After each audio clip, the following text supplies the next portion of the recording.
6 feet tall, 11 feet wide. This is the best place to watch a game in the entirety of southern Utah. A Jumbotron inside of your backyard. This was not an easy process. They changed their mind. Let me show you how this works. One of our last videos was the home tour of all of the amazing homes in southern Utah. And my favorite one was this one. But at the end of the video, if you watch to the end, I talked about a TV that was not put in. This is the jumping platform in the backyard with like a little hot tub hiding underneath there. It was super sad.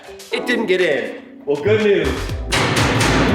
This is the cage for a TV.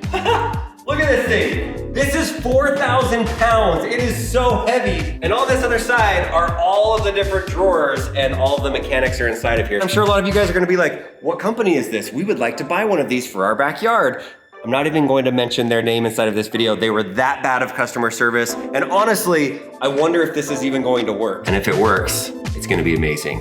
The crane is almost here. Let's set up this TV, this is gonna be good.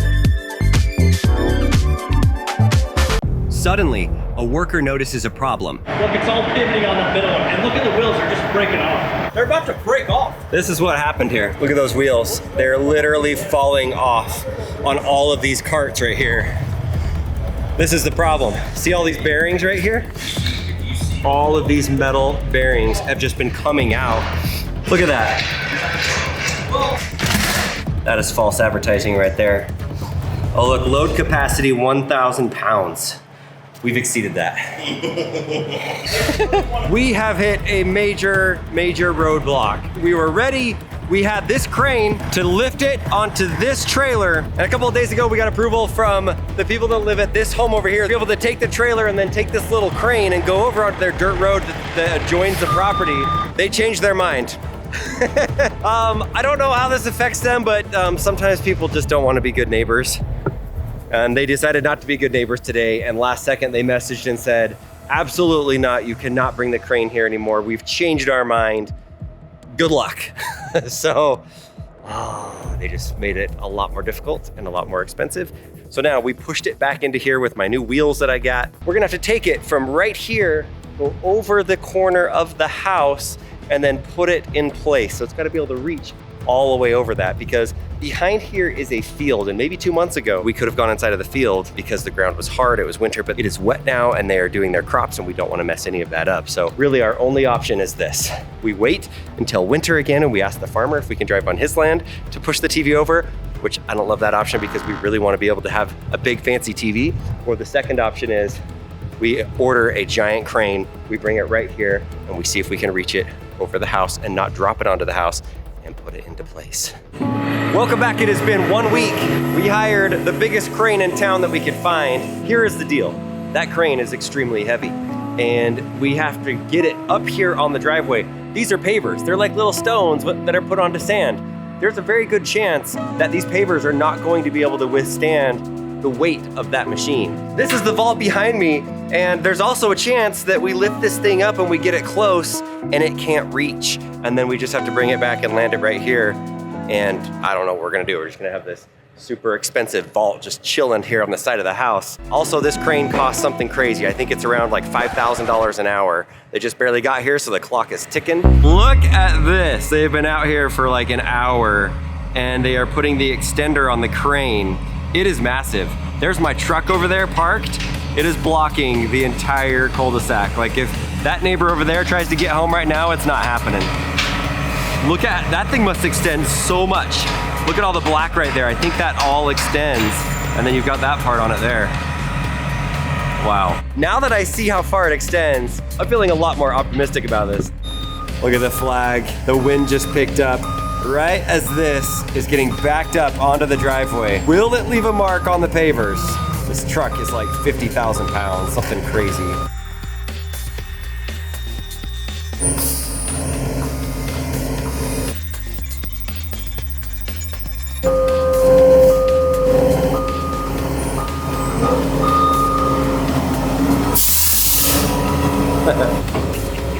It is so tight in here.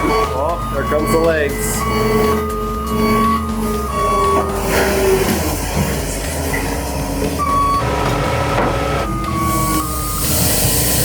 Which way are you turning, buddy? Oh, it's going that way. Look how close. It is to the light. It is so close. Over the house we go. They have now fully extended the arm, and look how high that is. That ball is 700 pounds. And then if you look underneath the weight, they have counterweights right there. It's like 12,000 pounds of weight that they attached right there underneath it, so that once they put that on there and stretch and reach over, it won't just like tip over. We measured it, it was 120 feet up in the air at the highest point. We got the drone up at the same level. It is tall. It is now connected. They're gonna try to raise it up. The wind is blowing, so hopefully it doesn't swing it into the house. That'd be nice.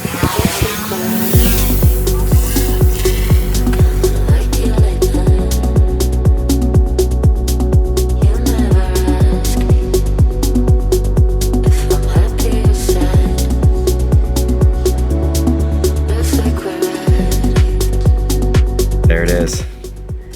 It has made it to the backyard. Should I feel bad that I'm just like sitting here watching them load this heavy thing with all this stress of the crane and all that, and I'm just chilling on the chair just watching it? Somebody's got to get these amazing shots. So now they're at the point where they're going to drop it into place, but before they do that, there's a bunch of wires and different things that they need to position in the right place, because once we drop that in there, I don't know that it's ever coming out unless you can somehow get a crane in here again. Look at this, I am down in the pit. The TV is in, the hydraulics are in, and it will now go up and down, and the TV works. The question now, how does it work? And then we need to do the big unveiling, raise this thing up and show you, does it even look good? Is it worth the money? All right, this is my friend Levi. He is the one that's doing all of the audio visual in our house to make our home smart and make the lights look cool and everything. What am I looking at? How does this thing work? So you're looking at 14 modules with 8 LED panels on each one. They're powered by 240. One leg of power goes to the top 7. The other leg of power goes to the bottom 7.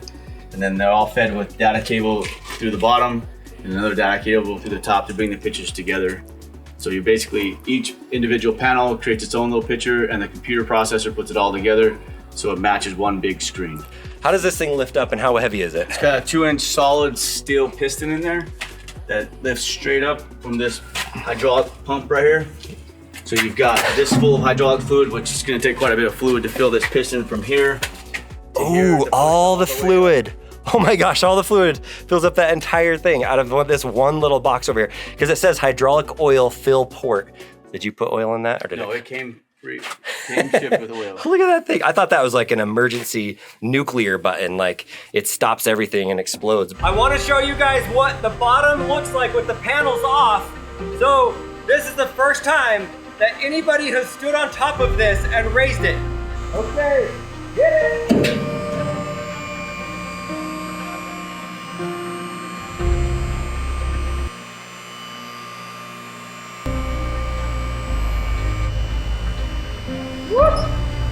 It's a little shaky up here.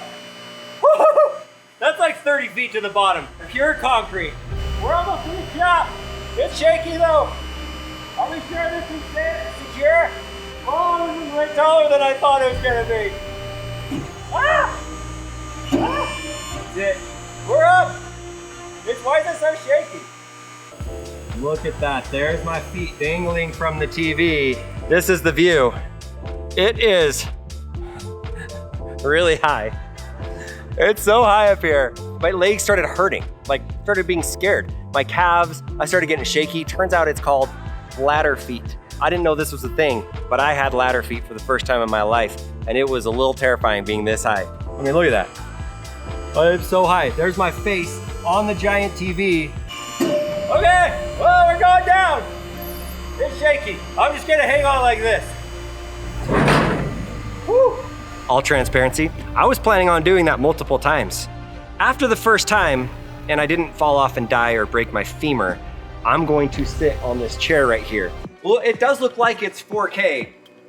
Now, obviously it's not like an OLED display where the darks, you can see them very, very well, but it is daytime right now. The sun was on this earlier, and you can see everything in the daytime, and at nighttime, it is crazy bright and nice. It does have some water resistance built into it. I think it's like IP63 or something. This is what it looks like from all the way at the end of the pool right here by the house. My lens is very wide, but look at that. You can even see the reflection in the water on the pool. This is what it looks like from the side of the house. Still looks pretty good, right? This is what it looks like next to the hot fire pit. Woo! This is what it looks like from above the house via drone or an airplane. It's really high. I think you can still see it. And it's crazy that you can still see how clear it is. We connected the audio to all of the speakers in the house. So we have got speakers, subwoofers, regular speakers, but of course, obviously, this has smart controls with the audio. We can pick and choose where you want the audio to go. This does have bigger pixels than what you see on most TVs, but this is actually really high quality for an outdoor TV. So this is the panel. This is like 112 of these. 112 of those, oh wow. Yeah, there's a little pixels, you can see it.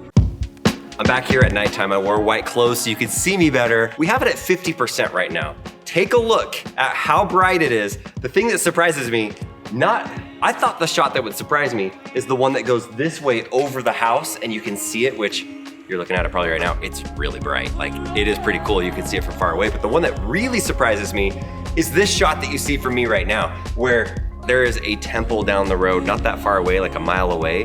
And this looked almost as bright as the temple because of this TV.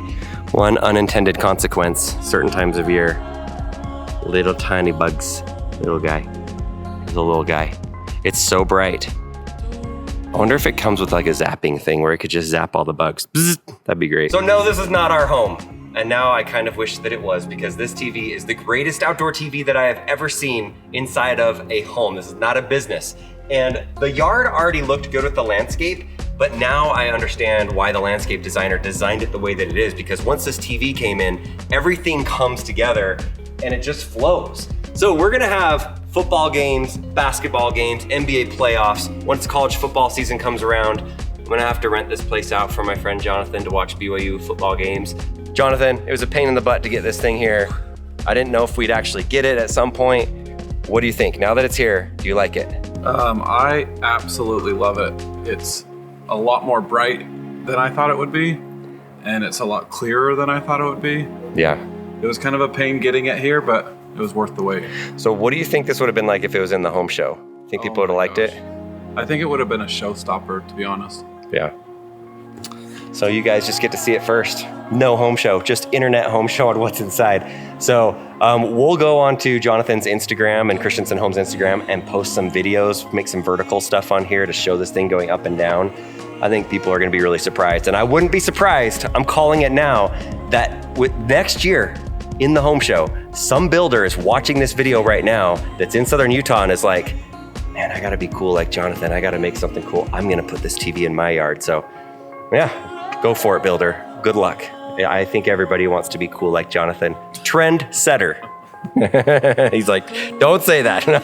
Let me know what you guys think about this TV. I wonder if I could fit one of these in my backyard. 6 feet tall. No, 11. Yes.